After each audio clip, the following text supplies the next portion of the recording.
السلام علیکم ورحمۃ اللہ وبرکاتہ۔ آپ سن رہے ہو راشد رضا وائس۔ حاضر ہوئے ہیں پھر بڑا دلچسپ واقعہ لے کر۔ حضرت امام مالک بن دینار کی توبہ کا سبق آموز واقعہ۔ مالک بن دینار سے ان کی توبہ کا سبب پوچھا گیا تو انہوں نے کہا، میں ایک سپاہی تھا اور شراب کا رسیہ تھا، یعنی شراب خوب پیتا تھا۔ میں ایک نفیس باندی خریدی اور وہ میرے دل میں خاص مقام کی مالک بن گئی۔ اس سے میرے ایک بچی پیدا ہو گئی۔ میں اس بچی کو حد سے زیادہ پیار کرتا تھا۔ جب وہ زمین پر گھسٹ کر چلنے لگی تو میرے دل میں اس کی محبت اور بڑھ گئی اور وہ مجھ سے مانوس ہو گئی، اور میں اس کے سامنے جب شراب لا کر رکھتا تو وہ آ کر کھینچا تانی کر کے میرے کپڑوں پر شراب بہا دیتی۔ جب اس کے 2 سال ہو گئے تو وہ مر گئی۔ میرے دل کو اس کے غم نے بیمار کر دیا۔ 15 رمضان کو جمعے کی رات میں شراب کے نشے میں مدہوش تھا۔ میں نے عشاء کی نماز بھی نہیں پڑھی تھی۔ میں نے خواب میں دیکھا کہ سور پھونکا گیا اور قیامت قائم ہو گئی، مردے قبروں سے اٹھائے گئے اور تمام مخلوق جمع ہو گئی۔ میں بھی ان میں تھا۔ میں نے اپنے پیچھے سے آہٹ سنی، مڑ کر دیکھا تو ایک بہت بڑا اژدھا ہے، کالے رنگ کا، آنکھیں نیلی ہیں، منہ کھولے میری طرف دوڑ رہا ہے۔ خوف و دہشت کے مارے میں بھاگا۔ راستے میں ایک سترے لباس والے شخص کے پاس سے گزرا ہوا۔ میں نے سلام کہا، اس نے جواب دیا۔ میں نے کہا، بابا مجھے اس اژدھے سے پناہ دو، تجھے اللہ تعالیٰ پناہ دے گا۔ وہ بوڑھا رونے لگا اور کہا، میں کمزور اور ضعیف ہوں اور یہ اژدھا زبردست ہے، میرے بس میں نہیں، آگے چلو اور بھاگو، شاید اللہ تیری نجات کی کوئی صورت بنا دے۔ میں آگے بھاگنے لگا اور ایک بلند جگہ پر چڑھ گیا۔ ادھر سے میں جہنم کے طبقات کو جھانک کر دیکھا، ان کی ہوناک کیا دیکھی، قریب تھا کہ اژدھے کے خوف سے میں ان میں گر جاتا۔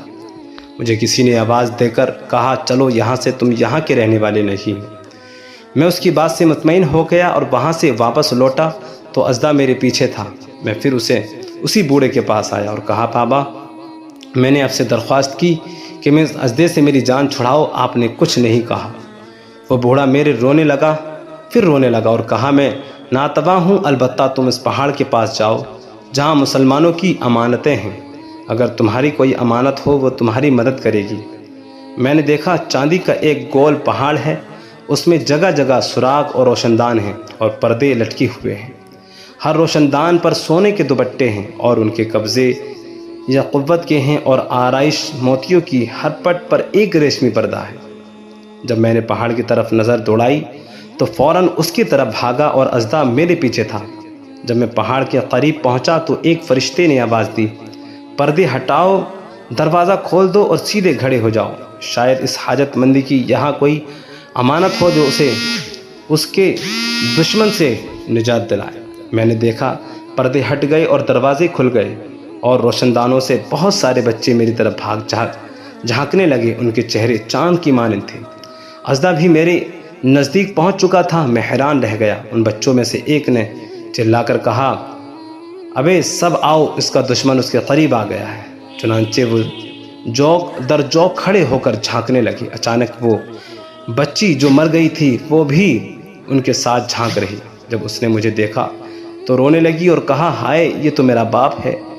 پھر اس نے نور کے جھرمٹ میں تیر کی تیزی کے ساتھ چھلانگ لگائی اور وہ میرے سامنے آ کھڑی ہوئی۔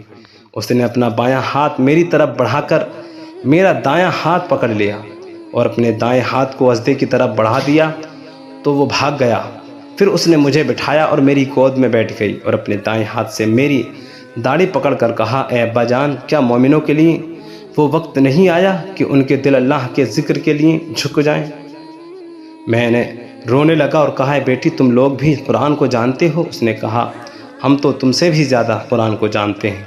میں نے کہا، اژدھے کے بارے میں تو کچھ بتاؤ جو مجھے ہلاک کرنے کے در پہ تھا۔ اس نے کہا، وہ تیرا برا عمل ہے جس کو تو نے طاقتور بنایا ہے اور وہ تجھے جہنم کی آگ میں ڈبونا چاہتا ہے۔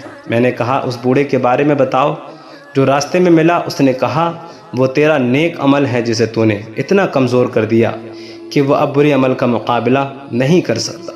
میں نے کہا، اے بیٹی تم اس پہاڑی پر کیا کرتی ہو؟